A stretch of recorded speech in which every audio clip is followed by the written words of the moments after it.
ലക്ഷ്മണൻ വില്ലുമമ്പും ധരിച്ചന്തികെ രക്ഷിച്ചു നിന്നു ഗുഹനോടു കൂടവേ. ലക്ഷ്മീപതിയായ രാഘവസ്വാമിയും ലക്ഷ്മീ ഭഗവതിയാകിയ സീതയും. ലക്ഷ്മി ഈ അറവാതിൽ തുറന്നിടും പോലും. അതെന്തിനാ? കിഴക്കേ ചിറയിൽ നിന്നും നീരാട്ടും കഴിഞ്ഞു വരുന്ന ദേവിക്ക് അറയിൽ കടന്നിരുന്ന് ഒന്ന് വിശ്രമിക്കാൻ. എന്നും മാങ്കാവിലമ്മ ഈ തറവാട്ടിൽ വരുന്നുവെന്നാണ് വിശ്വാസം. കാര്യമെന്തായാലും എനിക്ക് ഓർമ്മ വെച്ച കാലം മുതൽ മാങ്കാവിൽ ഉത്സവം ഈ തറവാട്ടിൽ നിന്നാണ് നടത്തുന്നത്. അത് ഞാനായിട്ടിപ്പോ നിർത്തണമെന്നാണോ നീ പറയുന്നതിന്റെ അർത്ഥം? ഉത്സവം മുടക്കണമെന്ന് ഞാൻ പറഞ്ഞില്ലല്ലോ. പിന്നെ ഉണ്ണാനുള്ള നിലവും പുരയിടവും ഉത്സവ ചെലവിന് വേണ്ടി വിൽക്കരുതെന്നേ ഞാൻ പറഞ്ഞുള്ളൂ. പുരയിടം മാത്രമല്ല, വേണ്ടി വന്നാൽ പുര കൂടി വിൽക്കും. തറവാടിന്റെ ഐശ്വര്യ അഭിമാനവും നിലനിർത്താൻ വേണ്ടിയാണ്. അത് നാട്ടുകാരെ കൊണ്ട് നിർത്തിയിട്ടുള്ളത് വരുമാനത്തിൽ നിന്ന് മിച്ചം പിടിച്ചിട്ടാണ്, അല്ലാതെ വസ്തുക്കൾ കാണില്ലായിരുന്നു. നീ എന്നെ പഠിപ്പിക്കുകയാണോ? ഈ 3 വർഷത്തിനിടയിൽ ഒരിക്കലെങ്കിലും ഞാൻ അതിനൊരുങ്ങിയിട്ടുണ്ട്. ഈ കാലിൽ ഒരു മുള്ളു പോലും കൊള്ളരുതെന്നേ എനിക്ക് ആഗ്രഹമുള്ളൂ. ബാലിയും താനും പിണക്കമുണ്ടായതിൻ മൂലമെല്ലാം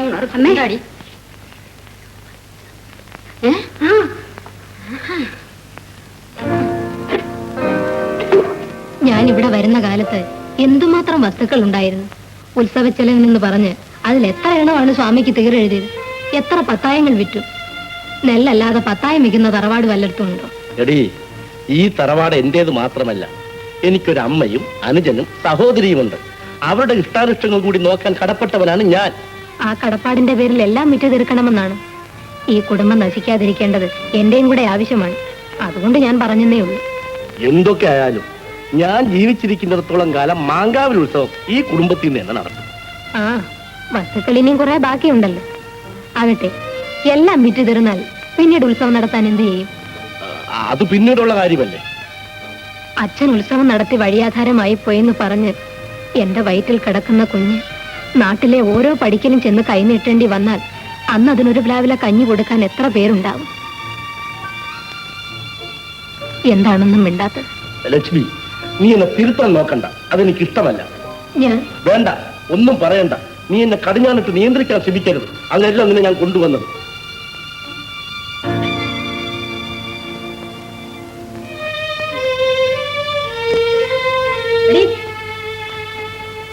നീ ഈ വീട്ടിലെ ആരാ? എന്റെ മകൻ നിന്നെ സംബന്ധം ചെയ്തോ അതോ നീ അവനെ സംബന്ധം ചെയ്തോ?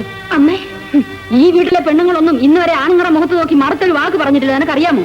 അറിയണമെങ്കിലേ തറവാട്ടിയെ ജനിക്കണം. മാങ്കാവിൽ ഉത്സവം നടത്തണമെന്ന് പറയാൻ നീ ആരാടി? നടത്തേണ്ടെന്ന് ഞാൻ പറഞ്ഞില്ലമ്മേ.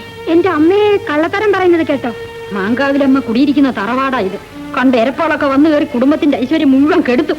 ഈ കുടുംബത്തിന്റെ ഐശ്വര്യത്തിന് വേണ്ടി ഉള്ളഴിഞ്ഞ് പ്രാർത്ഥിക്കുന്നവളാണമ്മേ ഞാൻ. അതിന്റെ ഗുണം കാണാനുമുണ്ട്. വലതുകാലം വെച്ച് കയറി അന്ന് മുതലേ തറവാടിന്റെ ഗതി കീഴോട്ടാ.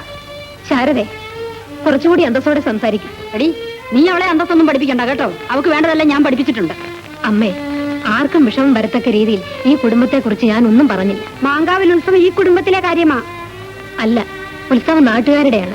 നമ്മൾ മാത്രം സംബന്ധിച്ചാൽ ഉത്സവമാകുമോ ശാരദ? നാട്ടുകാർ പണം പിരിച്ച് നടത്തട്ടെ. മറ്റുള്ളവരെക്കാൾ 10 രൂപ കൂടുതൽ നമുക്ക് കൊടുക്കാം. ആ കാര്യം നിശ്ചയിക്കാൻ ഇവിടെ ആണുങ്ങളുണ്ട്. ഇരിക്കുന്ന കൊമ്പാണ് ശാരദ നമ്മൾ ഇപ്പോൾ മുറിക്കുന്നത്. ഇന്നുള്ളതെല്ലാം വിറ്റു തീർന്നിട്ട് അന്യന്റെ പുരയിടത്തിൽ കയറി കിടക്കേണ്ടി വന്നാലത്തെ സ്ഥിതി ഒന്ന് ആലോചിച്ച് നോക്ക്.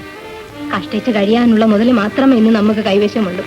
ഇനിയുള്ളതിൽ 1 ഇഞ്ച് പോലും വിൽക്കാൻ അമ്മ അനുവദിക്കരുത്. ആണുങ്ങൾ വിൽക്കുകയോ വാങ്ങുകയോ ഒക്കെ ചെയ്യും. കുടുംബത്തിലിരിക്കുന്ന പെണ്ണുങ്ങൾക്ക് അതിലിടപെടേണ്ട കാര്യമില്ല.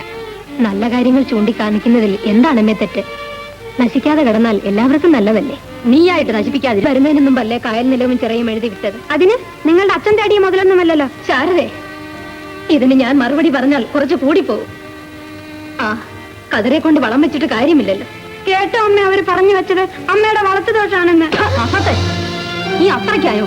എന്റെ കണ്ണം നടഞ്ഞിട്ട് മതി നിന്റെ ഒക്കെ ഭരണം. അതിന് മുമ്പാലും ഒരു തെളിയണ്ട. പോട്ടമ്മേ, അട്ടയെ പിടിച്ച് മെത്തേ കടത്തേ കിടക്കോ? അമ്മ വരൂ. നാദനും നന്ദനും ഇല്ലാത്തവളൊക്കെ കയറി അങ്ങ് ഭരിക്കുകയോ?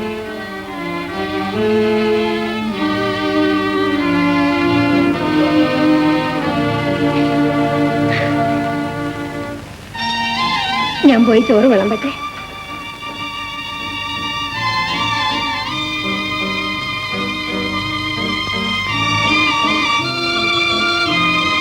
മാധവൻകുട്ടി വന്നില്ലേ ഇതുവരെ? ഇല്ല, അവൻ കുറച്ച് താമസിച്ചേ വരുമെന്നും പറഞ്ഞാ പോയത്.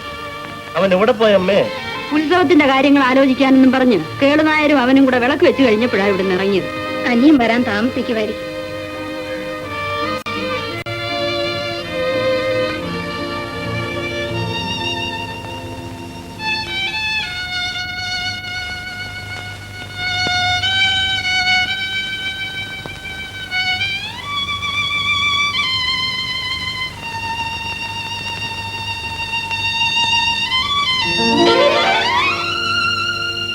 ലക്ഷ്മി, തെറ്റെന്റെ ഭാഗത്താണ്. ഞാൻ എന്തോ അവിവേകം പറഞ്ഞു പോയി. ഇല്ല ലക്ഷ്മി, ഞാൻ എല്ലാം കേട്ടു. പറയാൻ വയ്യാത്ത ഒന്നും നീ പറഞ്ഞില്ല. എനിക്ക് ഈ ലോകത്തുള്ളത് അങ്ങ് മാത്രമാണ്. ഇഷ്ടമില്ലാത്തത് എന്തെങ്കിലും ഞാൻ പറഞ്ഞു പോയിട്ടുണ്ടെങ്കിൽ എനിക്ക് മാപ്പ് തരണം. മേലിൽ ഒരിക്കലും ഞാൻ അരുത്, നീ കരയരുത്. നീ എന്റെ കണ്ണ് തുറപ്പിച്ചു. തെറ്റുപറ്റിയത് എനിക്കാണ്. ഉത്സവത്തിന്റെ പേരിൽ ഒരിഞ്ചു ഭൂമി പോലും ഞാൻ വിൽക്കയില്ല ലക്ഷ്മി, വിൽക്കയില്ല. ഞാൻ സത്യം ചെയ്യുന്നു ലക്ഷ്മി, എന്റെ വാക്കുകൾ വിശ്വസിക്കൂ. എന്റെ മാങ്കാവിലമ്മേ. ഓ, അപ്പുറത്തിപ്പ തലയണ മന്ത്രം ഓതുകയായിരിക്കും. ചേട്ടൻ ഇന്ന് ഉറക്കത്തില്ല. അവിടെ താളത്തിൽ തുള്ളാൻ അവൻ എന്താ കിറുക്കുണ്ടോ? അവൻ എന്റെ വയറ്റിൽ പിറന്നവനാ. ഇവിടെ ആകെ ഒന്ന് അഴിച്ചു ഭരിച്ചാ കൊള്ളാന്നാ മോഹം. ഏറെ മൂത്ത സംബന്ധം ഒഴിയാൻ പറയും ഞാൻ അവനോട്. ഞാനിങ്ങനെ നിൽക്കുന്നതിന് എന്ത് കണ്ണുകടിയാണെന്നോ. പിന്നെ അവിടെ ചെലവില്ലല്ലോ നീ കഴിയുന്നത്. ഒരു കാര്യം ഞാൻ പറഞ്ഞേക്കാം, ഒരു ഇമ്മിക്ക് വിട്ടുകൊടുത്തേക്കരുത്. അതിന് ഞാൻ അമ്മയുടെ മോൾ അല്ലായിരിക്കണം. കുമ്പാണ്ടിന്റെ എഴുത്തിൽ എന്താ വിശേഷം? ലീവ് കിട്ടിയാൽ ഉടനെ വരാമെന്ന് എഴുതിയിട്ടുണ്ട്. അവൻ ഈ പട്ടാളത്തിൽ പോയി കിടന്നിട്ട് വല്ല കാര്യവും ഉണ്ടായിരുന്നു? തലയിലെടുത്ത് തൂത്താ പോമോ? അമ്മേ, കൊച്ചേട്ടൻ ഇനി വന്നില്ലല്ലോ. പറഞ്ഞ പോലെ അവൻ ഇതുവരെ എവിടെ പോയി കിടക്കുക?